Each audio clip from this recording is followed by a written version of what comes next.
Break नंतर पुन्हा तुमचं स्वागत। मी थेट जातोय पुण्याला, आपल्यासोबत भाऊसाहेब आजबे आहेत। भाऊसाहेब आजबे, अनेक वेळा असं होतं की निवडणुका असतात, मतदान सुरू असतं, पण जे ईव्हीएमचे घोळ आहेत, त्यानंतर आता व्हीव्हीपॅट सुद्धा अनेक ठिकाणी म्हणजे निम्म्या ठिकाणी ईव्हीएमला जोडलेले आहेत, तरी सुद्धा तक्रारी येत आहेत।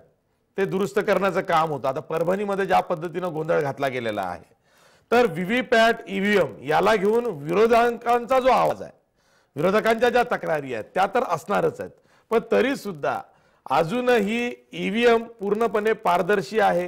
व्हीव्हीपॅट दिल्यावरही सर्व राजकीय पक्षांचा, मतदारांचा ईव्हीएम आणि व्हीव्हीपॅट वरती विश्वास बसेल अशी परिस्थिती आलेली नाही। अजूनही आपण इलेक्शन रिफॉर्म्स मध्ये अजूनही बरंच मागे आहोत असं वाटतं।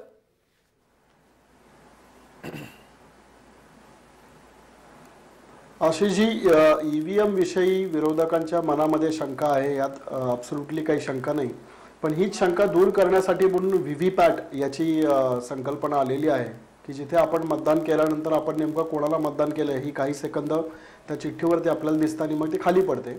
पण आता काही दिवसांपूर्वीच सर्व विरोधी पक्षांनी पुन्हा सुप्रीम कोर्टाकडे धाव घेतलेली आहे आणि त्यामागचं कारण असं आहे की जेव्हा निवडणुकीचा निकालाची मतमोजणी सुरू होईल तर त्यावेळी 50% व्हीव्हीपॅट जे आहेत, ज्या पावत्या त्यातून बाहेर पडलेल्या आहेत, त्याची देखील मोजणी करण्यात यावी अशा प्रकारची त्यांनी मागणी केली आहे।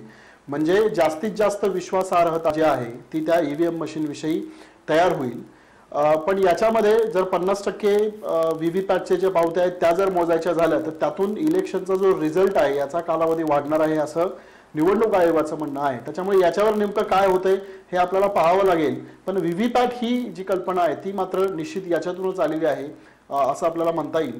आता याच्यावर विरोधक अजून एक जो दावा करतात म्हणजे अमेरिका किंवा इतर असे काही जे देश आहेत जे अत्यंत पुढारलेले आणि विकसित असे देश आहेत, या देशांमध्ये अजूनही ती जी जुनी पद्धत आहे चिठ्ठी टाकण्याची तीच वापरली जाते, तिथे काही इलेक्ट्रॉनिक पद्धत वापरली जात नाही असा दावा केला जातो आणि त्याच्यामुळे पुन्हा त्या जुन्या पद्धतीकडे आपण जायला हवं असं म्हटलं जातं। त्यामुळे एकूणच सुप्रीम कोर्ट आता या व्हीव्हीपॅटच्या 50% याच्यावरती नेमकं काय करायचं, याच्यावर काय भूमिका घेते, त्याच्यातून पुढच्या ज्या गोष्टी आहेत त्या स्पष्ट होतील।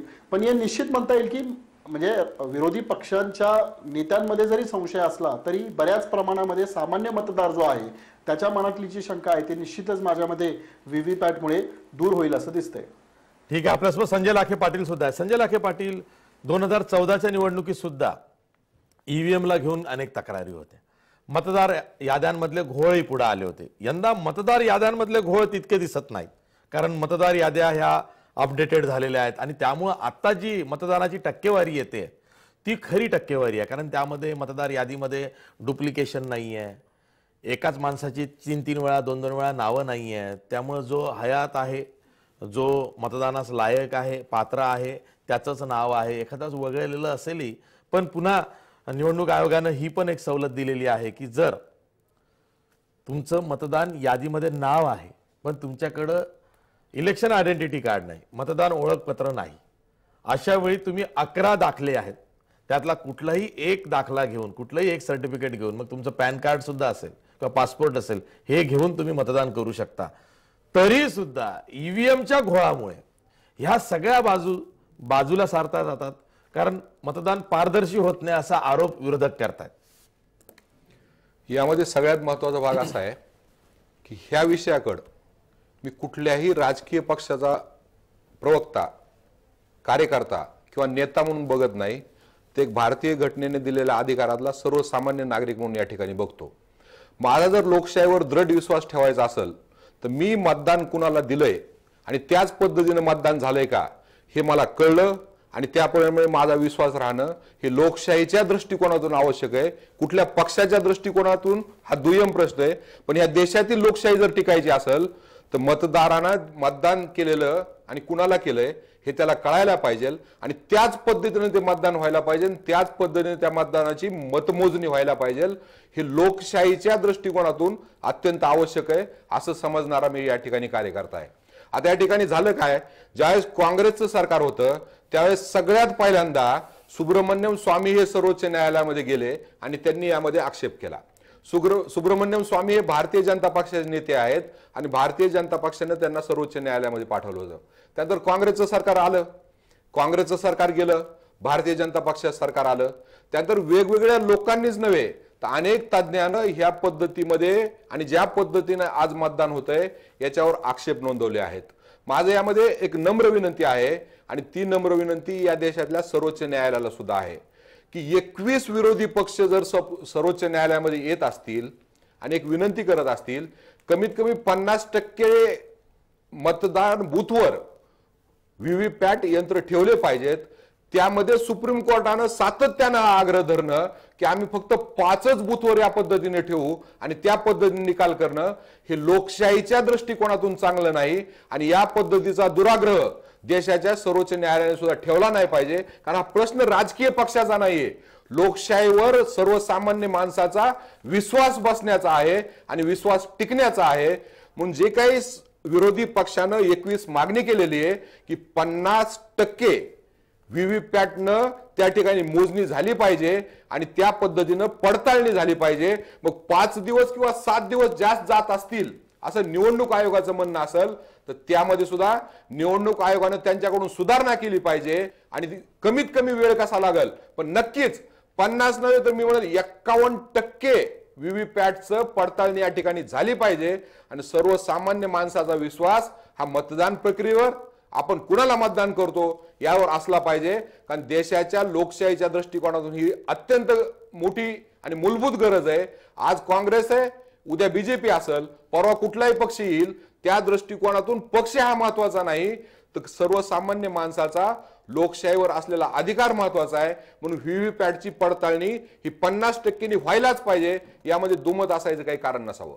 ठीक आहे, आपल्यासोबत फारुक अहमद आहेत, वंचित बहुजन आघाडीचे प्रवक्ते आहेत. फारुकजी, नांदेडमध्ये मतदान सुरू आहे. हिंगोली, नांदेड, परभणी, लातूर तुमच्या आजूबाजूच्या परिसरात आज मतदान आहे. सकाळपासून तुम्ही मतदान बघताय. ईव्हीएम आणि व्हीव्हीपॅटला घेऊन मतदारांच्या काय अपेक्षा आहेत, त्यांना काय वाटतंय आणि खरंच व्हीव्हीपॅट मधून त्यांना प्रत्यय येतो का की आपण ज्याला मतदान केलंय त्याची खात्री त्यांना पटते का? नक्की पडते. व्हीव्हीपॅट मुळे लोकांमध्ये उत्साह आहे, समाधान आहे किंवा आपण जे बटन दाबलं ते समोर पडताना ज्यांनी बघितलं त्यांना निश्चितच एक समाधान मिळतोय त्याच्यातून. पण त्यांची शंका आहे की या चिठ्ठ्याचा फायदा काय, म्हणजे त्यांचा पहिला प्रश्न बाहेर पडल्यावर या चिठ्ठ्या मोजल्या जाणार आहेत का. म्हणजे आता सामान्य लोकांची अपेक्षा या चिठ्ठ्या मोजण्यापर्यंत गेली म्हणजे व्हीव्हीपॅटनं 100% समाधानी ते करू शकले नाहीत. हा मुद्दा आहे. मूळ या चर्चेमध्ये मला एक मांडायचं होतं की जेव्हा ईव्हीएमचा पहिल्यांदा वापर झाला होता तेव्हा एक अट टाकलेली होती की कोणत्याही पक्षाला आक्षेप नसेल आणि सर्वांची सहमती असेल तर प्रायोगिक तत्वावर तो आपण कायद्यामध्ये अपडेट केलेला आहे किंवा कायदा आपण त्याच्यामध्ये दुरुस्त केलेला आहे. परंतु ते कायमस्वरूपी करण्याचा कायदा अजूनही त्यानंतर झालेला नाहीये. म्हणून देर इज अ स्कोप. आपण त्याच्यामध्ये एकदा पुनर्विचार व्हायला पाहिजे आपल्या लोकशाहीच्या दृष्टीनं. कारण भारत हा जगातील सगळ्यात मोठी लोकशाही असलेला देश आहे. तरी मोठी लोकशाही, सक्षम लोकशाही बनवण्यासाठी लोकांना आपल्या मतदानाची खात्री पटायला पाहिजे. कारण आता लोक प्रचारादरम्यान आम्हाला सांगत होते, साहेब आपण इतकं करताय पण शेवटी ईव्हीएम ठरवणार आहे. म्हणजे लोकांमध्ये एक जे चुकीचा भ्रम निर्माण झालेला आहे किंवा ईव्हीएमच निर्णय घेणार आहे.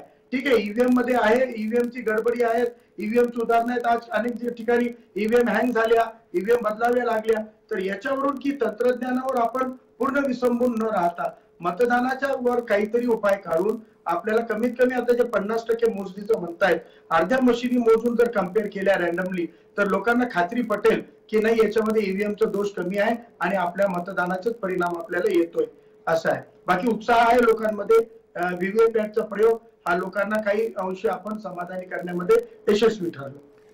फारुक अहमदजी, नेमकं मतदान नांदेड, हिंगोली, परभणी आणि लातूर या पट्ट्यामध्ये वंचित बहुजन आघाडीने सुद्धा आपले उमेदवार उभे केलेले आहेत.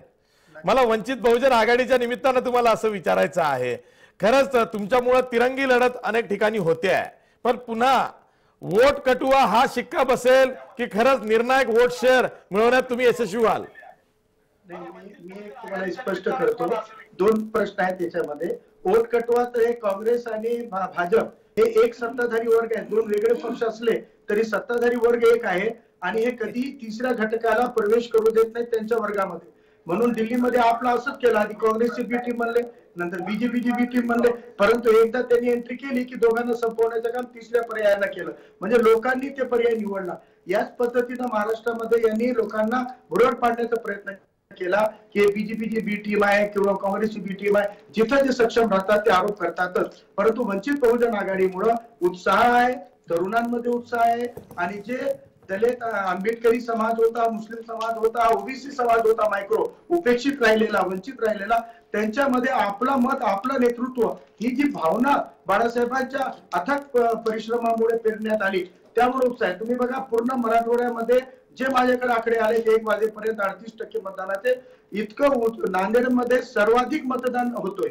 म्हणजे नांदेडमध्ये परिवर्तन हा अटळ आहे आणि या सगळ्या घटकांना एक उत्साह आहे की आपण आता आपला नेता निवडतोय आणि आपल्या मतानं आपला माणूस निवडतोय. ही जी भावना वंचित वर्गामध्ये निर्माण झाली, ही मला वाटते की या लोकशाहीला तिसरा पर्याय देण्याचं एक मोठं काम, लोकशाहीवर एक उपकार बाळासाहेबांच्या नेतृत्वाखाली या वंचित आघाडीनं केलेला आहे. आणि नक्कीच यापुढे राजकारणाचे समीकरण महाराष्ट्रातील बदलण्याचं पूर्ण फॉर्म्युला ठीक आहे. विकास लवांडे, मला एक गोष्ट तुम्हाला आवर्जून ही मान्यच करावी लागेल आणि तीच विचारायची आहे की वंचित बहुजन आघाडीनं वातावरण निर्मिती केलेली आहे. आता पक्ष संघटना कमकुवत आहे किंवा मजबूत आहे, ज्या ठिकाणी ती सक्षम आहे तिथं फायदा होणारच आहे, किंवा प्रचार हा मतदाराच्या घरापर्यंत पोहोचलाय नाही पोहोचलाय, शेवटपर्यंत प्रचारात अगदी ठोसपणे तो प्रचार झालाय वगैरे, अशा अनेक फॅक्टर्स आहेत. त्यातल्या त्यात जी प्रस्थापित उमेदवार असतात, खास करून जे विद्यमान खासदार असतात, त्यांना जर का हरवायचं असेल तर तो एक किमान 7-8% उलटफेर किंवा स्विंग जो लागतो तो मिळवणं, ती एक म्हणूया आपण की अनेक ठिकाणी कठीण बाब आहे. पण तरी सुद्धा वंचित बहुजन आघाडीने लोकसभा निवडणुकीमध्ये यंदाच्या एक वातावरण निर्मिती थर्ड फोर्स म्हणून ही केलेली आहे, जी मनसेला जमली नाही म्हणून मनसेला उमेदवार उभे केले नाहीत, जी कुठल्याही रिपब्लिकन ऐक्य झालं नाही त्यामुळे ते आलेलं नाही, किंवा तिसरा कोणताही पक्ष की जो हे सांगू शकला असता की आम्ही तिसरा फोर्स म्हणून महाराष्ट्रात येऊ शकतो. फॉर एक्झाम्पल राष्ट्रीय पक्ष म्हणून बसपा घ्या, पण वंचित बहुजन आघाडीनं वातावरण निर्मिती नक्कीच केली आहे, तुम्ही नाकारू शकत नाही. लवांडे, नाही, तुम्ही 2014ची जर निवडणूक आपल्याला आठवत असेल आशिषजी, त्यावेळेस सुद्धा आम आदमी पार्टीचे उमेदवार सगळीकडे उभे होते आणि सगळ्यांना असं वाटत होतं की तिरंगी चौरंगी लढती आहेत. बीएसपीची सुद्धा त्यावेळेस सगळीकडे उमेदवार उभे होते. आम आदमी पार्टीच्या उमेदवारांची मतं जर सगळीकडे पाहिली आपण तर डिपॉझिट सुद्धा कोणाचं कुठं राहिलेलं नाही. परंतु चर्चा मात्र आम आदमी पार्टीच्या उमेदवारांची 2014च्या निवडणुकीमध्ये नाही, अंजली दमानी यांनी नितीन गडकरींच्या विरोधात नागपूरमध्ये 60,000 मतं घेतली होती. त्यामुळे अपवाद सोडा 4-2 जागा, परंतु ती चर्चा झालीच होती. याचा अर्थ ती तिरंगी होते चौरंगी होते लढत असं मी मानायला तयार नाहीये. आजही वंचित विकास आघाडी ही तिरंगी म्हणण्या इतकं आहे का खरंच? एक 2-3 जागा जर सोडल्या तर फारसं काय कुठे. आणि मुळामध्ये वंचित बहुजन विकास आघाडीचे हे जे म्हणतात की दलित किंवा मुस्लिम मतं आमची आहेत, हे ते साफ खोटं आहे. आमच्याही पक्ष काँग्रेस आणि राष्ट्रवादीच्या आघाडीबरोबर कवाडे गट आहे, आमच्याबरोबर गवई गट आहे, अनेक फोर्सेस जे ओबीसीचे आहेत ते आमच्यासोबत आहेत ना. त्यामुळे विभागणी यांची सगळी झालेली आहे. त्यांच्या सुद्धा मतांची एक गठ्ठा मतं कुणी आहे असं म्हणत. आता रामदास आठवलेंच्या निमित्ताने त्यांची काही मतं भाजपबरोबर आहेत तिकडे. त्यामुळे ह्या सगळ्या मतांचं एक गठ्ठा म्हणून जर माधव जानकर आहेत, त्यांची काही मतं आहेत, हे सगळे विभागणी झालेली आहे. त्यामुळे एक गठ्ठा मतं कुठल्याही जातीची कोणाकडे नाहीत असं माझं मत आहे. ठीक आहे. फारुख अहमद, हाच प्रश्न आहे की एकीकडे वंचित, मग बहुजन म्हणायचं आणि मग वरून म्हणायचं की दलितही आमच्या पाठीमागं, प्रत्येकावरती दावा सांगायचा, पण नेमकं काय साध्य होईल याचा अंदाज नाही आहे. एक स्पष्ट त्यांनी जे नावं घेतलेली आहेत ना, या सगळ्या आंबेडकरी नेतृत्वाला, आंबेडकरी समाजाला नाकारलंय. मोठमोठे नेते पुढारी जे म्हणून घेतात त्यांच्या घरातले मतं, म्हणजे काँग्रेस राष्ट्रवादीचे जे आंबेडकरी समाजाचे नेते, मायक्रो ओबीसीचे आणि मुस्लिम समाजातले नेते आहेत, त्यांच्या परिवारातले मतं सुद्धा हे वंचितकडे गेलेली आहेत आणि त्यांना त्यांच्या गल्लीमध्ये फिरणं अवघड झालं. इतकी परिस्थिती, नांदेडला येऊन बघा म्हणावं आमच्या त्यांना, की इतकी परिस्थिती त्यांच्यावर ओढवलेली आहे. त्यामुळे स्पष्ट संकेत आहेत की यांनी किती इथं नाकारलं टीव्हीवर बसून, तर ग्राउंडची रियालिटी बदलत नाही आणि समाजानं इतके चटके खाल्ले. ठीक आहे, नांदेडची तरी बदलते आहे का? नांदेडची तरी बदलते आहे का? एमआयएमचा रोल काय? वंचित बहुजन आघाडीचा एमआयएम एक भाग आहे. नांदेडमध्ये एमआयएमचे नगरसेवक मध्यंतरी काँग्रेसमध्ये गेले होते. एमआयएमची काही मदत होते का वंचित बहुजन आघाडीला? काय म्हणतो तुम्हाला की मतदार जे आहेत ना, कोणतं 1-2 पुढारी गेले तरी मतदार बदलत नाही. एमआयएमचा जे मतदार होता किंवा मुस्लिम मतदार एकूण म्हणून एमआयएम आणि त्याऐवजी पण जे आतापर्यंत एमआयएमच्याही आवाक्यामध्ये नव्हतं तेही मतदान आता वंचितच्या नावाखाली एकत्रित झालेलं आहे. त्यामुळं आंबेडकरी समाजाचे मायक्रो ओबीसी, धनगर, हटकर, माळी, कोळी, पांचाळ हे सगळे एकजूट झालेले आहेत. कारण मी तुम्हाला काय म्हणतो की यांनी सत्तेतून बाहेर फेकण्याचं काम 30-40 वर्षात केलं. हळूहळू कोणताही नेतृत्व डेव्हलप होत गेलं नाही. या समाजाचं भरघोस मतदान यांना भेटतोय. म्हणजे यांच्या सत्ताचा आधार जो होता हाच घटक होता. परंतु या घटकाला 5 वर्ष कधी याची नोंद घ्यायची नाही, यांचे मुद्दे मांडायचे नाही, यांची लढाई लढायची नाही. संविधान जाणल्यावर कोणत्या काँग्रेसच्या पुढाऱ्यानं याच्यावर आंदोलन केलं, पार्लिमेंटमध्ये आवाज उचलली. शर्यतवर जेव्हा एक कायदा अमानुष पद्धतीने 3 वर्ष शिक्षेचा कायदा आला, कोणत्या काँग्रेसच्या पुढारीनं तिथं आवाज उचलला. त्यांनी 44 काँग्रेसचे खासदार होते. देशाची व्याख्या तुमची चुकीची आहे. म्हणून लोकांना सांगताय हे प्रत्येक प्रश्नासाठी काँग्रेसनं लोकसभेमध्ये आवाज उठवलाय, तुमचा एकही लोकसभेमध्ये प्रतिनिधी नाही आणि तुम्ही देशाचं काय बोलताय. असदुद्दीन अवैसी, बॅरिस्टर असदुद्दीन अवैसी एकच वाघ तुमच्या 550 काय वाघ वगैरे कुणी नसतं. लोकसभेमध्ये माणसं जातात, विचाराचे माणसं जातात. वाघसिंह हे जंगलात जातात तिकडं. वाघसिंहाचं काम नाही लोकसभेमध्ये. लोकसभेमध्ये विचारू आणि अभ्यासू माणसाचं काम आहे.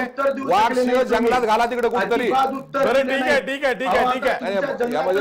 मला त्या अनुषंगाने तुम्हाला विचारायचं आहे. मला विचारायचं संजय लाखे पाटलांना मला प्रश्न विचारू द्या. बनत नाही म्हणून तुमचं पुढे जर्जरा ठीक आहे. आणि संजय लाखे पाटील प्रश्न असा आहे अनुभूती आहे की ते जे स्थानिक परिस्थिती सांगतायत की आता नांदेड एक केस स्थानिक परिस्थिती मलाही माहिती नाही. ऐका ना, आता अरे ऐकून तरी घ्या. नांदेडची परिस्थिती घ्या. एमआयएम ची मतं आहेत का, तर आहेत. नांदेडमध्येच पहिल्यांदा एमआयएम ला यश मिळालं होतं, हे तुम्ही नाकारू शकता का. सुरुवातीला मिळालं पण मिळालं होतं ना, मिळालं होतं बस. तर मग त्यांनी एमआयएम चा उमेदवार नाही म्हणत, पण वंचित बहुजन आघाडीचा उमेदवार यशवंत भिंगे म्हणून नांदेडला दिला. बरोबर आहे फारुख अहमद, बरोबर आहे. त्यानंतर मोहन राठोड म्हणून हिंगोलीत दिलेला आहे, परभणीत दिलाय. आलमगीर खान दिलेले आहेत परभणीमध्ये. तर वंचित बहुजन आघाडीनं सुद्धा नीट प्लॅनिंग करून विचार करून आपले उमेदवार उभे केलेले आहेत की अशा जातीचा उमेदवार दिलेला आहे की तिथं ती जात एखादा निर्णायक ठरेल आणि त्याचं स्वतःचं मतदान म्हणजे त्या उमेदवाराचं प्लस वंचित बहुजन आघाडीच्या बॅनर खाली जे काही मतदान येईल ते असं म्हणून जर का ते प्रयत्न करत असतील आणि त्यामध्ये तिथं काँग्रेसला जागा फटका होईल आणि भाजपचा फायदा होत असेल तर ते प्रयत्न करणार ना. कारण त्यांना स्वतःच्या अस्तित्वासाठी ते लढणार नाहीत का. ते का म्हणून स्वतःवर शिक्का मारून घेतील बी भाजपची टीम आहोत आम्ही, नाही म्हणणार ते. कारण त्यांना माहिती आहे आज मेहनत घेतली तर उद्या त्याचं फळ कदाचित विधानसभा निवडणुकीला येईल. वंचित बहुजन आघाडी ही भाजपची बी टीम आहे किंवा प्रकाश आंबेडकर साहेब हे भाजपची बी टीम म्हणून काम करतायत असं आम्ही काँग्रेसवाले कुणीही मानत नाहीत. लोकशाही आहे, त्यांना लढायचा पूर्ण अधिकार आहे. परंतु आज जी वेळ आहे त्या वेळेमध्ये डॉक्टर प्रकाश आंबेडकर यांची जी भूमिका आहे ती राज्यापुरती चुकीच आहे असं मानणारा मी एक कार्यकर्ता आहे. कारण देशामध्ये ही जी निवडणूक होत आहे आणि ज्या पद्धतीने सांगताय टमाटे बटाटे घेतल्यासारखं यात इथून एक माणूस घेतला तिथून एक माणूस घेतला जातीचं काही समीकरण तयार होईल असं होत नसतंय आणि यापूर्वी कधी झालेलं नाही. या ठिकाणी ही निवडणूक देशाच्या दृष्टिकोनातून देशाच्या भवितव्यासाठी अत्यंत महत्वाची निवडणूक आहे आणि देश पातळीवरची निवडणूक ही विचारावर आधारित निवडणूक आहे. आणि या ठिकाणी दोनच विचार आहेत, एक गोडसेचा विचार आणि दुसरीकडे नेहरू गांधी आणि डॉक्टर आंबेडकरांचा विचार. हा जो दुसरा विचार आहे नेहरू गांधी आणि आंबेडकरांचा विचार, ह्या विचारामागे काँग्रेसचे नेते आदरणीय सोनियाजी असतील, राहुलजी असतील, प्रियंकाजी असतील किंवा आमचे अशोकराव चव्हाणजी असतील, हे सगळे ह्या विचाराबरोबर आहोत. आणि देशाची घटना बदलली नाही पाहिजे, सर्वसामान्य माणसाला न्याय मिळाला पाहिजे. आणि RSSचं जे भयंकर मोठं भूत ह्या देशाच्या मानगुटीवर बसू पाहतंय, हे भूत बाजूला करायचं काम जर या देशामध्ये कोण करत असेल ते राहुल गांधी करतायत. या ठिकाणी दुसरा एकच मुद्दा या ठिकाणी मला की मराठवाड्याचे नव्हे या राज्याचे नेते कैलासवासी शंकरराव चव्हाण साहेब यांनी विष्णुपुरीच्या माध्यमातून आणि नांदेडच्या विकासामध्ये इतकं प्रचंड मोठं काम केलंय. हे काम नांदेडचा कुणीही माणूस त्या ठिकाणी गेल्या 15 वर्षामध्ये सातत्यानं अशोकराव चव्हाण साहेबांनी सर्वसामान्य लोकांबरोबर संबंध ठेवला. काम करतायत अशोकराव चव्हाण साहेबांना मला बिलकुल वाटत नाही. ठीक आहे ना, वारसा नाही सांगत, त्यांनी कर्तृत्व दाखवलंय. असं तरी कधीतरी म्हणा ना की गांधी घराण्याला आम्ही बाजूला सारतो पक्ष चालवतो. प्रश्न गांधी घराण्याचा नाहीये, जर राहुलजी गांधी यांनी या पद्धतीनं भूमिका RSSच्या विरोधामध्ये, भाजपच्या विरोधामध्ये, मोदीजीच्या विरोधामध्ये आणि शहांच्या विरोधामध्ये जर घेतली नसती तर त्यांना अपीलच मिळालं नसतं. ऐकूया आज देशासाठी जी भूमिका ही भूमिका काँग्रेसनं आणि राहुलजीने घेतली हे नाकारता ठीक आहे कांताराय नलावडे, हे तुम्हाला मान्य आहे का? सगळं काही काँग्रेसने केलं, सगळं काही काँग्रेसचे जे काही इंदिरा गांधी असतील त्यांचा बळी गेला, राजीव गांधी असतील त्यांचा बळी गेला, जवाहरलाल नेहरूंनी इतकं कार्य केलं म्हणून देश उभा राहिलं, सगळं काही काँग्रेसने केलं तर इतरांनी काही करायचं नाही का? काँग्रेसवाल्यांचं ठीक आहे, पण इतरांवरही हे सगळं थोपवायचं? नाही आशिषजी, मुळात आता ते ज्या पद्धतीने बोलले की नेहरू, गांधी आणि आंबेडकर विचार आणि गोडसे विचार, आता हे स्वतःच ठरवत आहेत. आता कोण एक तो गोडसे, त्यांनी काय महात्मा गांधी नाही, पण याचा अर्थ आम्ही गोडसे विचाराचा आहोत हा एक समज चुकीचा आहे. आणि हे कुठल्या अधिकाऱ्याने आंबेडकरांचे नाव घेतात हो? ज्या वेळेला भंडाऱ्यातून डॉक्टर बाबासाहेब आंबेडकरांनी निवडणूक लढवली होती त्यांच्या विरोधात काँग्रेसने उमेदवार उभा केला होता. तिथे पंडित नेहरू त्यांच्या बाबासाहेबांच्या विरोधात प्रचार करायला आले होते. दादरला लोकसभेची पोटनिवडणूक झाली मुंबईमध्ये, तिथे विरोधात उमेदवार उभा केला होता. तिथे नेहरू त्यांच्या विरोधात म्हणजे निवडणूक लढायला म्हणजे त्यांचा पराभव करण्यासाठी आले होते. यांना खरं अधिकार काय डॉक्टर बाबासाहेब आंबेडकरांचं नाव, की त्यांचा इतक्या वेळा ह्यांनी अपमान केलेला आहे डॉक्टर बाबासाहेब आंबेडकरांचा, आणि इतकं धडधडीत. आणि बघा अजूनही यांना गांधी परिवार सुटत नाही.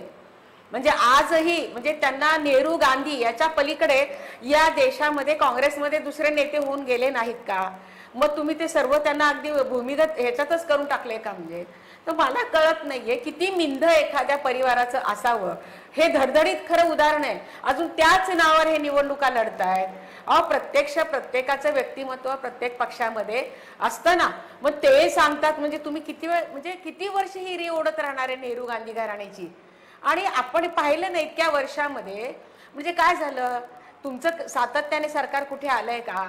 म्हणजे या सगळ्या गोष्टींचा खरं म्हणजे विचार करा ना. आणि आता सुद्धा तुमची परिस्थिती, तुम्हाला पळावं लागतंय हो. तुम्ही वंचित आघाडीच्या विरोधामध्ये म्हणजे बोलताय, ते त्यांचं वातावरण निर्मिती करतायत तर आहेत, तुमच्या बरोबर सुद्धा आहेत, आमच्यावर सुद्धा आहेत दलित मतं, त्याच्याबद्दल वाद नाहीये. परंतु लोकशाही आहे, त्यांना स्वातंत्र्य आहे ना त्यांनी निवडणूक लढण्याची, किंवा त्यांना जर असं वाटत असेल. आणि आशिषजींनी ते बरोबर सांगितले, यांनी जे वंचित आघाडीने उमेदवार उभे केलेले आहेत, मी सुद्धा हे मार्क केलं की ज्या ज्या ठिकाणी हिंगोली, परभणी असेल तो उमेदवार कुठल्या समाजाचा आहे, तिथे मतदार कोणत्या समाजाचे जास्त आहेत, त्याप्रमाणेच त्यांनी म्हणजे केलेले की त्यांना आजमावूनही पाहायचं असेल, पुन्हा विधानसभेला सुद्धा सामोरं जायचं असेल. आणि त्यामुळं तुम्ही आपची बरोबरी वंचित आघाडी बरोबर जी केली ती खरं बरोबर नाही, लवांडेनी केली मला असं वाटते. कांताताई, पण वंचित बहुजन आघाडीची मदत अनेक ठिकाणी भाजपला होते. ज्या पद्धतीने तिथं वोट शेअर घसरू शकतो. सोलापूर एक उदाहरण घ्या, सोलापूरमध्ये सुशील कुमार शिंदेना जागा फटका होऊ शकतो अशी चर्चा आहे. वंचित बहुजन आघाडी मोठी मतं खाणार आहेत, राखीव मतदारसंघ आहे, अशा वेळेस तिथे प्रकाश आंबेडकर सुद्धा अस्तित्वासाठीच लढतायत. बरोबर आहे, बरोबर आहे आशिषजी. त्यांनी तो राखीव मतदारसंघ आहे सोलापूर, तिथे त्या ठिकाणी स्वतः डॉक्टर म्हणजे प्रकाश आंबेडकर उभे आहेत. आणि आता 23 मेला येणारा काळच ठरवेल ना, म्हणजे त्यांचा भारतीय जनता पार्टीला फायदा होतोय की काँग्रेसला फायदा होतोय.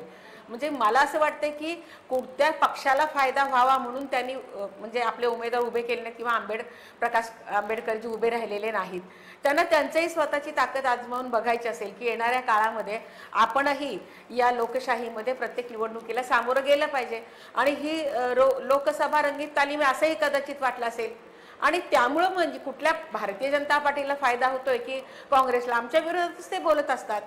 आणि विरोधकांना बोलण्याचा अधिकार आहे सत्ताधारी पक्षाच्या विरोधामध्ये. त्यामुळे इथे मी असं काही बोलणार नाही की आम्हाला त्यांचा फायदा होतो की त्यांना, ते त्यांची ताकद आजमावण्यासाठी उभे राहिलेले आणि त्यांचे उमेदवार उभे केलेले. कांताताई, मला एक प्रश्न असा विचारायचा आहे की पहिल्या टप्प्यामध्ये 7 जागा होत्या, या टप्प्यामध्ये 10 जागा आहेत महाराष्ट्रातल्या. जिथं जिथं म्हणून विद्यमान खासदार आहेत त्यांच्यासाठी यंदा कसोटीची लढाई आहे. एक तर मोदी लाट दिसत नाहीये किंवा विरोधकांची लाट नाहीये, अगदी प्रामाणिकपणे सांगायचं तर कोणाचीच लाट नाहीये. आणि निवडणूक पूर्णपणे नाकारा किंवा नाकारू नका जातीवरती गेलेली आहे. वंचित बहुजन आघाडीचे उमेदवार उभे राहिल्यावर निवडणूक खरंच जातीवरती गेलेली आहे. कारण ज्या जातीचा टप्पा जास्त तिथूनच वोट शेअर मिळवण्याचा प्रयत्न राष्ट्रीय पक्ष करणार आहेत. अशा वेळी ही निवडणूक सोपी राहिलेली नाही. विद्यमान खासदार वाचवायचे असेल तर भाजपला सुद्धा मोठी कंबर कसावी लागलेली आहे.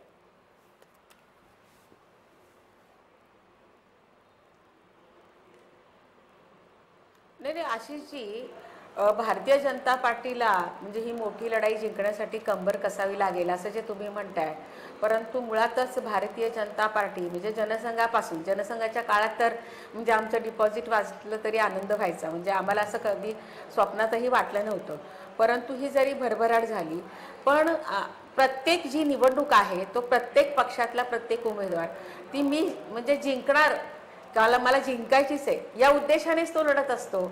आणि आता सुद्धा म्हणजे अगदी हातपाय गाळून की नाही लाट आहे आम्ही जिंकणारच अशा पद्धतीने भारतीय जनता पार्टीने ना 2014लाही अशा पद्धतीची निवडणूक लढवली नव्हती की चला लक्ष दिलं नाही किंवा कंबर कसली नव्हती. तेव्हाही कंबर कसली होती आणि आत्ताही कंबर कसलेली आहे. आणि आपण पाहतोय मतदार वाढलेले आहेत, काळ बदलतो तसं म्हणजे आता युवा मतदारांची संख्या फार मोठ्या प्रमाणामध्ये वाढलेली आहे. आता त्यांच्यावर कोण प्रभाव कोणता पक्ष पाडतोय म्हणजे त्याच्यावरही अवलंबून आहे की युवा वर्गांची मतं कुठे जात आहेत. आणि मोदीजींनी आवाहन केलेलं आहे ते त्यांना आजमावून पाहायचं की आपले लोक आपल्या बरोबर आहेत का. ते प्रत्येक पक्ष करतोच आहे ना नवमतदारांना आव्हान, आणि ते करणं गरजेचंच आहे ना. हो, पण जवानांच्या आणि शहीदांच्या नावावरती मतं मागितली पाहिजे आणि त्याच्यासमोर की भूमिका प्रत्येक पक्षाने जवानाच्या आणि शहीद नाही असं नाही म्हणजे त्यांच्या नावावर मत मागितली असं नाही हो. तुम्ही पाहिलं 1971 साली सुद्धा म्हणजे बांगलादेशच्या जेव्हा निवडणुका त्यावेळेला झाल्या इंदिरा गांधींचं कौतुक केलं तेव्हा सुद्धा इंदिरा गांधींचा म्हणजे वापर केलाच होता ना, त्यांनी सुद्धा क्रेडिट घेतलंच होतं ना. आता क्रेडिट घेतलंय का तर म्हणजे बघा यांच्या ज्या जाहीरनाम्यामध्ये त्यांनी कलम जर नम्रपणे आपल्या लक्षात आणून देतो आला नसता तुम्हाला कांताताई नम्रपणे आपल्या लक्षात आणून देतो आमच्याकडे आहेत आणि विकासाच्या मुद्द्यावरच आजही आम्ही विकासाच्या मुद्द्यावरच निवडणूक लढवतोय. आम्ही जे काही 5 वर्षामध्ये केले की आज देशाचं नाव आंतरराष्ट्रीय स्तरावर गेलेलं आहे. आर्थिक बाबतीमध्ये जर आपण पाहिलं आर्थिक महासत्ता 11वा नंबर होता, आपण आता 6व्या नंबरवर आलोय की पहिल्या 5मध्ये आपण या ठिकाणी भारत देश हा कांताताई या ठिकाणी एकच नम्र विनंती माझी तुम्हाला म्हणजे लढतोय. कांताताई 1971ला बांगलादेश वेगळा केल्यानंतर स्वर्गवासी इंदिराजी गांधी स्वतः असतील किंवा काँग्रेस पक्ष असेल यांनी बांगलादेशची निर्मिती झाली म्हणून मला मतदान द्या किंवा इंदिराजीने स्वतः बांगलादेश मी निर्माण केला म्हणून मला मत द्या असं कधीही सांगितलं नाही. आपण कृपया दादांत खोटं सांगू नका. आणि मोदीजी जे स्वतःला क्रेडिट घेत आहेत नाही केलेल्या गोष्टीची त्यांची आणि इंदिराजीची तुलना नंतर अलाहाबाद कोर्टात केस कशी गेली आणि 25 अलाहाबाद कोर्टामध्ये केस गेली ती आणीबाणीची केस गेली कशी गेली ती बांगलादेशची तयार झालं सगळं ती राजनारायण यांनी केस नेली. उन्माद कसा आला होता ती राजनारायण यांनी केस कसा आला होता. उन्माद काही चुका काँग्रेसकडून झाल्या असतील त्या मी ऍक्सेप्ट करतो, त्या नाकारत नाही. पण बांगलादेशच्या युद्धासाठी बांगलादेशच्या शहीदासाठी काँग्रेसला मतदान द्या, इंदिराजीला मतदान द्या असं कधीही काँग्रेसने म्हणणार नाही. आणि असं पाप काँग्रेसने कधी केलेलं नाही. ते पाप मोदीजी भारतीय जनता पक्ष या ठिकाणी करतोय. पुलवामा मध्ये जे विषय काँग्रेस मोदीजी मागतायत. ठीक आहे फारुक अहमदजी, तुम्ही एक वस्तुस्थिती या निवडणुकीची नाकारू शकत नाही. कारण तुम्हीच तुमच्या उमेदवाराच्या याद्यांमध्ये उमेदवाराच्या समोर जात लिहिलेली आहे. तुम्हालाही माहिती आहे की आपण जातीचं पोलरायझेशन कशी करणार आहोत. मला प्रामाणिकपणे सांगा ही निवडणूक जातीवर आली असेल तर कशा पद्धतीने आली आणि याचा खरंच इम्पॅक्ट हा निकालांमध्ये दिसेल का. नाही आपण बाबासाहेबांच्या विचारांना जर बघितलं तर तुम्ही बघा जात म्हणून जर कोणाला वंचित ठेवण्यात येत असेल तर जात म्हणूनच न्याय करावा लागेल.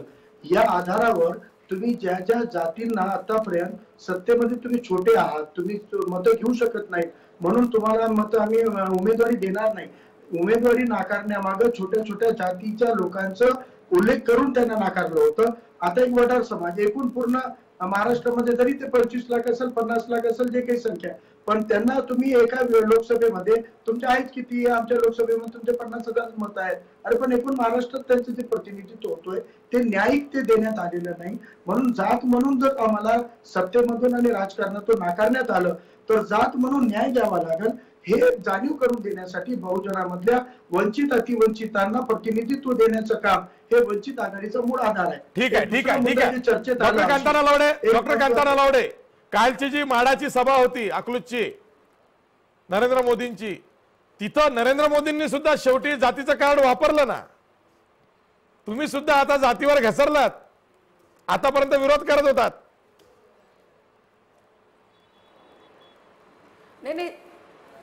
नाही, जातीचं कार्ड वापरलं म्हणजे त्या ठिकाणी मोदीजींना सांगायचं होतं मी म्हणजे या अशा जातीतला आहे म्हणून सारखं माझ्यावर टीका होतीये का, किंवा मग म्हणजे ज्या प्रकारे त्यांच्या विरोधामध्ये आगडोंब उसळलेला आहे मी म्हणजे या जातीतला आहे म्हणजे म्हणून अशा पद्धतीने या अर्थाने ते बोललेले आहेत.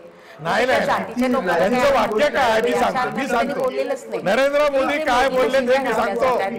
ऐका, ते स्पष्ट म्हणाले सर्व मोदी चोर आहेत चोर आहेत चोर आहेत म्हणून मला सुद्धा चौकीदार चोर आहे असं म्हटलं जात आहे. मी मागास जातीचा आहे म्हणून मला चोर म्हटलं जात आहे असं ते म्हणाले. आणि ते वरून असंही म्हणाले हे लक्षात ठेवा म्हणले काय होतंय माझ्यासोबत. आशिषजी मी ते सांगतोय आशिषजी. हा कांताताई. नाही बघा म्हणजे ते राहुल गांधी बोलले ना सगळे मोदी चोर आहेत असं त्यांनी ते वाक्य वापरले. म्हणजे जे पळून गेलेले आहेत, जे पळून गेलेले मोदी, मग या पळून गेलेल्या मोदीला आपलं समर्थन सगळे मोदी सगळे म्हणजे पळून गेलेले, देश लुटलेले, ज्यांनी देश लुटला ते मोदी. मध्ये पण गेलेत आमच्या ते मीनाक्षी लेखी की आपण कशा पद्धतीने बोलतो. ठीक आहे फारुख अहमद, लास्ट कॉमेंट. तुम्ही कोणाचं कशाला हे लावता. आता मग तुमची उदाहरणं जर सांगितली ना तर म्हणून माझा विरोध करताय तरी देशानं इतकं मोठं बहुमत ऐतिहासिक बहुमत त्यांना दिलं होतं. त्या बहुमताची कोणती चीज कोणत्या जातीसाठी केली त्यांनी. जितके फटके या 5 वर्षात सरकारमध्ये बसलेत ते मागासलेल्या घटकांना जास्त बसलेत. त्यांची स्कॉलरशिप पासून आरक्षणापासून सगळ्यावर बंधनं टाकण्यात आलेली आहेत. म्हणजे जातीचं कार्ड फक्त निवडणुकीपुरतीच जात आठवते का नरेंद्र मोदींना. 5 वर्ष त्यांना त्या जातीतले लोक आठवले नाहीत. चायवाला म्हणून सत्तेत आले, कोणत्या चहावाल्यांचं कल्याण केलं. चौकीदार म्हणून नारा दिला, कोणत्या चौकीदारांचं. तळागाळातल्या शोषित घटकांकडे 5 वर्ष कुठंच लक्ष दिलं नाही. अडाणी अंबानींना खुश करण्यासाठी 5 वर्ष सत्ता घालवली आणि आता मग जातीचं नाव घेताय. हे खरं तर किती लाजिरवाणी गोष्ट आहे असं मला म्हणायचं. ठीक आहे कांताताई उत्तर द्या. हे बघा कांताताईचा अधिकार आहे आता. कांताताई बोला बोला बोला. संजय लाखे पाटील कांताताईंना बोलू द्या. नाही आशिषजी मला त्यांना सांगावं असं वाटतंय की तुम्ही हे निराधार आरोप करताय म्हणजे बेसलेस आरोप ज्याला म्हणतात ना ते करताय. तुमच्याकडे पुरावे काय आहेत बघा. मुद्रा कोर्टातही जात नाहीत नुसते आरोप करतात. पाहायला गेलं कोर्टात जात नाहीत. तुमच्याकडे किरीट सोमय्या नाहीये विरोधकांकडे. कोर्टात जायला, ईडीकडे जायला, एसीबीकडे झालेला आहे. आशिष नाही ऐका ऐका कांताताई बोला. कांताताई बोला. हा नाही पण म्हणजे हे आरोप खरं निराधार आहेत आणि चुकीचे की या समाजासाठी मोदीजींनी काय केलं नाही हा दहादांत म्हणजे खोटा आरोप आहे मोदीजींच्यावर.